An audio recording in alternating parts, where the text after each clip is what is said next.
Yesus penolongku, padamulah ku berharap untuk mendapatkan belas kasihan-Mu. Ku minta ya Tuhan, perintahkanlah untuk meneduhkan badai kehidupan. Lepaskan kami dari penderitaan dan beri hidup yang penuh pengharapan. Lepaskan kami dari penderitaan dan beri hidup yang penuh kedamaian. Lepaskan kami dari penderitaan dan beri hidup yang penuh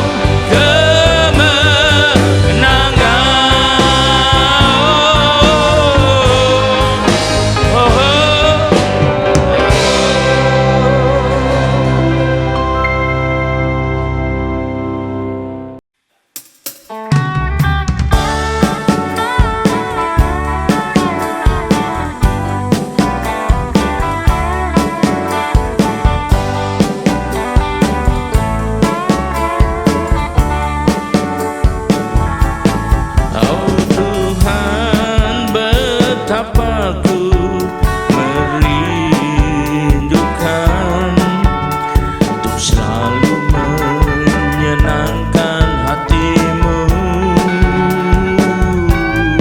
Ya Yesus, bawa daku untuk masuk dan tinggal di dalam hadirat-Mu. Tiada yang lebih ku dambakan Tuhan, untuk dapat masuk dalam pengangkatan-Mu. Hati dan anganku selalu dambakan, agar layak jadi mempelai-Mu.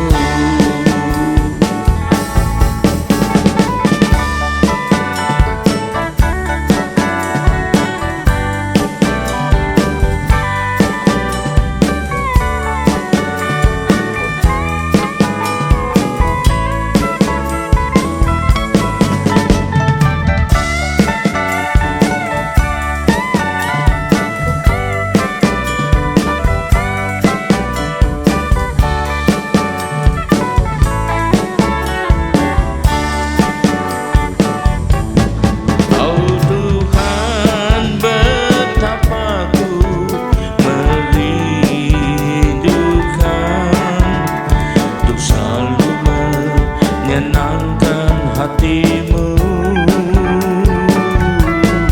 Ya Yesus, bawa daku untuk masuk dan tinggal di dalam hadirat-Mu. Tiada yang lebih ku dambakan Tuhan, untuk dapat masuk dalam pengangkatan. Hati dan anganku selalu dambakan, agar layak jadi mempelai-Mu. Agar layak jadi mempelai-Mu. Agar layak jadi mempelai-Mu.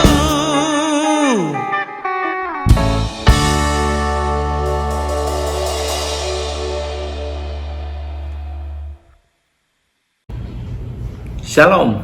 Selamat berjumpa kali, selalu kasih Tuhan. Mari kita persiapan diri kita untuk segera menerima firman Tuhan. Sebelumnya, marilah kita berdoa. Terima kasih Tuhan, kami umat-Mu siap menyambut firman-Mu.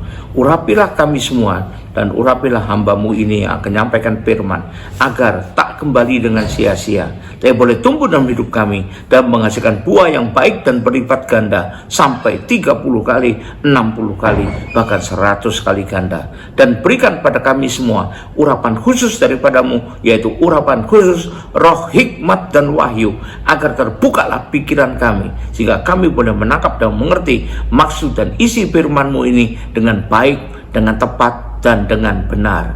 Terima kasih Tuhan, kami semua siap sambut firman-Mu ini hanya di dalam satu nama yang berkuasa, yaitu nama-Mu, Tuhan Yesus Kristus. Haleluya, amin. Nah, sekali lagi shalom kasih Tuhan. Mari kita siapkan diri kita untuk terima firman Tuhan. Tema dari firman Tuhan pada saat ini saya pilihkan yang bertemakan kesembuhan yang tidak langsung. Jadi sembuhnya tidak langsung. Nah, kesembuhan adalah salah satu pelayanan utama dari Tuhan Yesus, atau menyembuhkan orang sakit, memberikan mujizat kesembuhan. Ada pelayanan utama dari Tuhan Yesus di samping penginjilan dan pengajaran. Nah, kalau Ia mendoakan orang sakit, bahkan orang yang mati sekalipun, maka mujizat terjadi, ya. Mereka sembuh, bahkan bangkit seketika. Itu yang kita pahami selama ini. Namun perlu kita ingat-ingat bahwa cara Tuhan menyembuhkan, cara Tuhan membangkitkan, dan waktu yang Tuhan tetapkan untuk kesembuhan terjadi itu kapan, kebangkitan kapan, itu adalah sepenuhnya tergantung kepada maunya Tuhan. Bukan sesuka kita, bukan sesuai harapan kita saja, tapi adalah sesuai kehendak Tuhan. Jadi bukan cara dan waktu yang kita inginkan, kita tentukan. Kita tidak punya hak untuk menentukan dan tidak bisa. Contoh kita lihat pada Naaman, ya. Kita baca pertama 2 Raja-Raja pasal 5 ayat 13-14. Tetapi pegawai-pegawainya datang mendekat serta berkata kepadanya, "Bapak, seandainya nabi itu menyuruh perkara yang sukar kepadamu, bukankah Bapak akan melakukannya? Apalagi sekarang ia hanya berkata kepadamu, mandilah dan engkau akan menjadi sembuh." Maka turunlah ia, Naaman ini, membenamkan dirinya 7 kali dalam sungai Yordan sesuai dengan perkataan abdi Allah itu. Lalu pulihlah tubuhnya kembali seperti tubuh seorang anak, dan ia menjadi tahir alias sembuh. Jadi caranya bagaimana? Dengan membenamkan dirinya 7 kali di sungai Yordan. Kalau dia maunya cuma tunjuk aja, cuma angkat tangan putar-putar langsung sembuh, itu maunya dia, keinginan dia. Tapi Tuhan pakai cara yang lain, karena Tuhan bisa bekerja dengan 1001 macam cara yang bukan kehendak kita, yang bukan yang kita pikirkan, bukan yang kita inginkan. Dan waktunya kapan? Setelah dibenamkan yang ke-7. Apakah lalu seperti pikiran kita? Kalau 7 kali benamkan, berarti kalau pertama kali benamkan sudah sembuh 1/7. 2 kali membenamkan diri sudah sembuh 2/7. Waktu 3 kali benamkan diri sudah sembuh 3/7, dan seterusnya sampai 7 kali baru sembuh 7/7 alias sembuh sempurna. Apakah seperti itu? Jawabnya tidak. Waktu pertama kali dia benamkan, dia muncul lagi, tidak ada kesembuhan. 2 kali dia benamkan, muncul lagi, belum ada kesembuhan. Sampai 5 kali dia celupkan dirinya, benamkan dirinya, naik lagi, belum ada kesembuhan. Tapi baru setelah 7 kali seperti maunya Tuhan, terjadilah kesembuhan. Inilah saya katakan kesembuhan yang bertahap, tidak secara langsung, ya. Contohnya, ya, yang berikutnya lagi kita lihat pada orang yang buta yang sejak lahir dengan Tuhan Yesus. Kita baca Yohanes 9 ayat 6-7. Sesudah ia mengatakan semuanya itu, ya, ini Yesus, ya, ia meludah ke tanah dan mengaduk ludahnya dengan tanah, lalu mengoleskannya pada mata orang buta tadi, dan berkata kepadanya, "Pergilah, basuhlah dirimu dalam kolam Siloam." Siloam artinya yang diutus. Maka pergilah orang itu, ia membasuh dirinya, lalu kembali dengan matanya sudah melek. Dan caranya gimana? Pakai ludah campur dengan tanah. Apakah tidak bisa Tuhan Yesus cuma jamah matanya dan sembuh? Bisa. Apakah tidak bisa Tuhan Yesus cuma tunjuk matanya, meleklah kamu? Apakah tidak bisa? Bisa. Apa harus nunggu ke kolam Siloam dulu, basuh mukanya dulu, baru sembuh? Bisa aja. Tapi ini caranya Tuhan, waktunya Tuhan. Setelah dia pergi ke kolam Siloam dan membasuhnya di sana, maka matanya menjadi melek. Jadi waktunya adalah tidak secara langsung, ya. Sekali lagi. Yang kedua, buat orang buta yang di Betsaida, kita baca Markus 8 ayat 23 sampai 25. Yesus memegang tangan orang buta itu dan membawa dia ke luar kampung. Nah, pakai jalan dulu, ada waktunya. Tidak langsung dipegang lalu sembuh, tidak. Lalu ia meludahi mata orang itu dan meletakkan tangan ke atasnya dan bertanya, sudah kau lihat sesuatu? Orang itu memandang ke depan lalu berkata, aku melihat orang, sebab melihat mereka berjalan-jalan, tapi tampaknya seperti pohon-pohon. Jadi setelah berjalan sampai keluar kampung itu, sudah sembuhkah dia? Masih bertahap, belum. Tadi baru sembuh sebagian, ya. Yesus meletakkan lagi tangannya pada mata orang itu, maka orang itu sungguh-sungguh melihat dan telah sembuh, sehingga ia dapat melihat segala sesuatu dengan jelas. Apakah Yesus tidak bisa menyembuhkan secara langsung? Bisa saja. Tapi kan saya sudah bilang, waktunya dan caranya adalah Tuhan yang menentukan sendiri sesuai maunya Tuhan. Nah, kita lihat, dia orang buta di Betsaida ini tidak langsung sembuh. Dibawa dulu berjalan sampai luar kampung, lalu diludahi lagi matanya, baru sembuh. Nah, ini jadi tidak secara langsung, ya. Kemudian kita lihat apa yang terjadi pada 10 orang kusta. Lukas 17 ayat 11 sampai 14. Lukas 17 ayat 11 sampai 14. Jadi kalau kita menentukan sembuh, pasti sembuh, dalam hitungan ketiga dia pasti sembuh. 1, 2, 3, sembuh. Nah, itu berarti kita yang menentukan, bukan Tuhan. Jadi kita yang mau jadi Tuhan kalau gitu, ya. Tuhan tidak pernah melakukan seperti itu. Tuhan melakukan dengan berbagai cara. Saya sekali lagi, caranya dan waktunya adalah Tuhan yang menentukan. Mau hitungan 1 sampai 3 atau mau hitungan 1 sampai 300, terserah Tuhan. Kan banyak juga orang dalam satu KKR kesembuhan sudah ditumpangin tangan, waktu pulang sebenarnya belum sembuh, masih sakit badannya, tapi begitu bangun tidur paginya sembuh total. Nah, jadi tidak langsung terjadi, ya. Lukas 17 ayat 11 sampai 14. Ke 10 orang kusta, ini judul perikopnya. Dalam perjalanan ke Yerusalem, Yesus menyusul perbatasan Samaria dan Galilea. Ketika ia memasuki suatu desa, datanglah 10 orang kusta menemui dia. Mereka tinggal berdiri agak jauh dan berteriak, Yesus, Guru, kasihanilah kami. Lalu ia memandang mereka dan berkata, pergilah, perlihatkanlah dirimu pada imam-imam. Kenapa nggak sembuhkan langsung aja? Lah, terserah Tuhan dong, maunya gimana? Perlihatkan diri ke imam-imam dari Galilea. Imam di mana? Di Yerusalem. Berjalan ke sana. Ini waktunya bukan 1-2 menit, ya. Butuh waktu ini. Pergilah, perlihatkan dirimu pada imam-imam. Dan sementara mereka di tengah jalan, di tengah jalan antara Galilea sampai Yerusalem, mereka menjadi tahir, mereka menjadi sembuh. Nah, jadi caranya tidak langsung kesembuhannya, ya, dan dengan cara tersendiri. Di 2 contoh terakhir, ya, itu jelas sekali penyembuhannya bertahap. Tidak langsung. Lalu mengapa kok bisa tidak langsung begitu? Jawabannya, nah, kita pelajari, ya. Yang pertama, karena waktu, sekali lagi saya ulang, waktu dan cara tergantung kepada Tuhan, ya. Maunya Tuhan. Kenapa? Maunya Tuhan seringkali tidak sama dengan maunya kita. Itu dikatakan dalam Yesaya 55 ayat 8 dan 9. Kita baca, ini sudah Tuhan jelaskan dalam firman-Nya. Dan kita harus pegang ini. Makanya kita baca firman bukan sepotong-sepotong, baca main comot ayat, tidak, tapi harus baca seluruhnya agar kita mengerti, ya. Yesaya 55 ayat 8 dan 9. Sebab rancanganku bukan rancanganmu, rencanaku sama rencanamu, kata Tuhan, berbeda, ya, bukan sama. Dan jalanmu, caramu, bukanlah jalanku, bukanlah caraku. Demikian firman Tuhan. Nah, jelas Tuhan katakan bisa berbeda sesuai dengan maunya Tuhan, kehendak Tuhan. Seperti tingginya langit dari bumi, jauhnya demikian, ya, bedanya, ya. Demikianlah tinggi, ya, jalanku dari jalanmu, jalanku yang tinggi bukan jalanmu, dan rancanganku dari rancanganmu. Nah, ini ada kata firman Tuhan, ya, jelas sekali. Jadi waktu dan cara itu bergantung pada Tuhan, dan itu seringkali berbeda sekali dengan apa yang kita pikirkan, apa yang kita harapkan, apa yang kita inginkan. Jadi bukan kita, tapi Ialah yang berkuasa, karena memang Ia Allah yang maha kuasa, dan Dia juga punya 1001 macam cara dan waktu untuk melakukannya menurut Dia. Itu yang pertama. Yang kedua, kesembuhan tidak selalu secara langsung sempurna loh ya, tidak selalu. Tapi ada yang melalui tahap-tahap tertentu juga.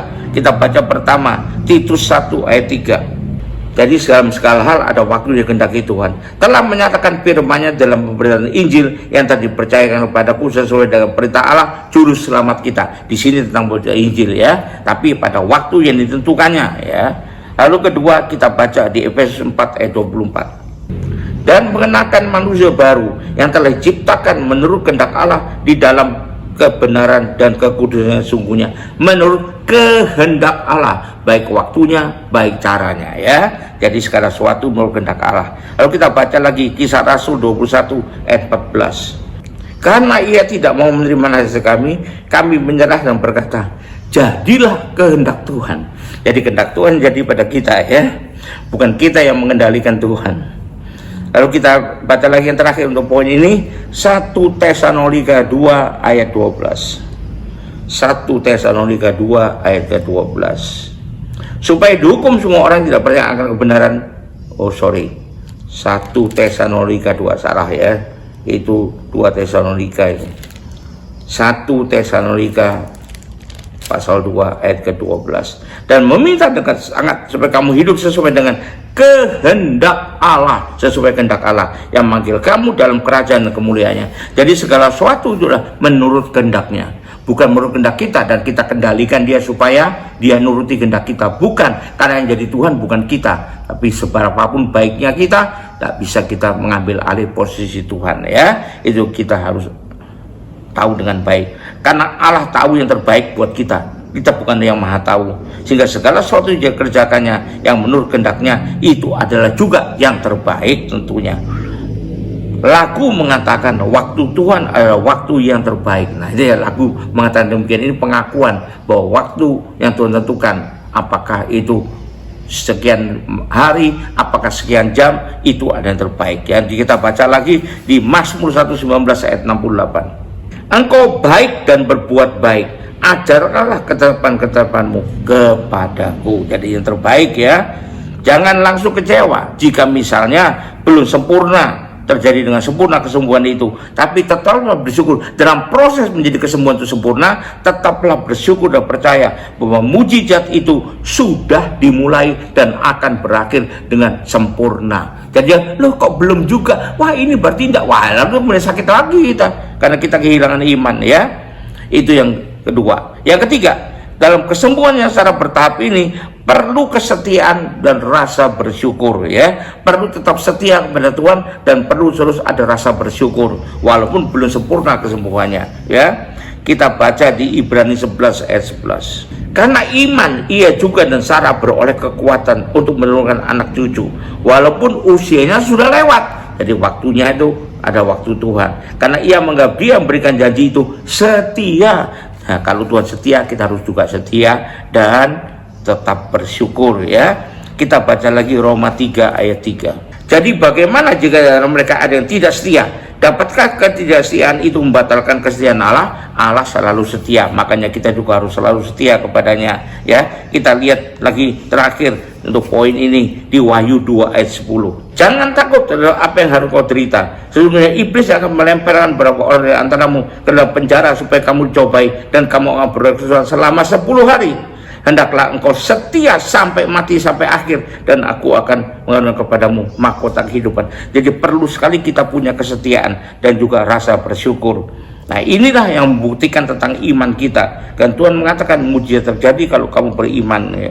Walaupun belum finish, tapi kita percaya tak akan, toh nantinya juga akan menuju finish itu ya, akan mencapainya. Harus tetap percaya, tetap beriman ya, hingga tetap setia dan tetap bersyukur ya. Makanya karena itulah kita harus bisa tetap bersyukur.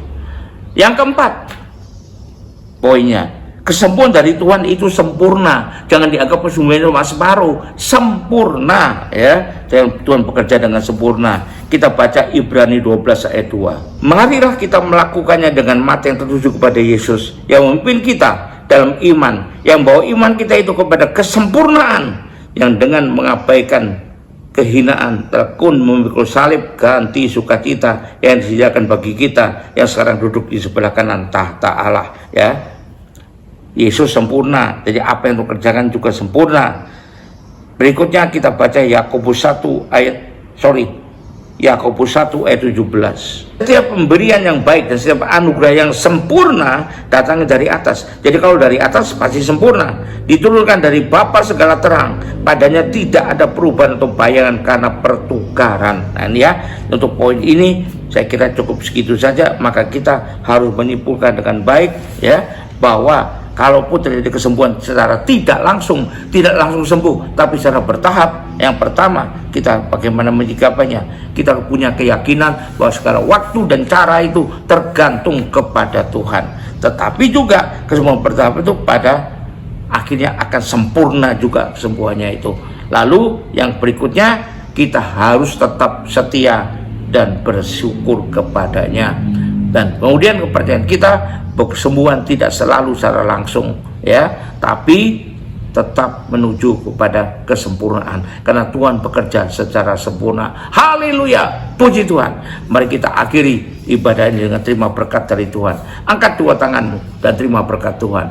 Kembalilah ke aktivitas masing-masing dengan berkat yang terbaik dari Bapa di sorga, dengan kasih karunia dan damai sejahtera dari Tuhan kita Yesus Kristus, juga dengan persekutuan, pertolongan, penghiburan, kekuatan, dan terutama urapan yang penuh dari Roh Kudus yang memimpin kita untuk hidup sesuai dengan maunya Tuhan. Dan itulah menyertai kita mulai saat ini sampai sepanjang tahun ini, sampai Maranatha, bahkan sampai selama-lamanya. Yang percaya dua terima berkat Tuhan, sama-sama katakan amin. Tuhan berkati. Haleluya, puji Tuhan.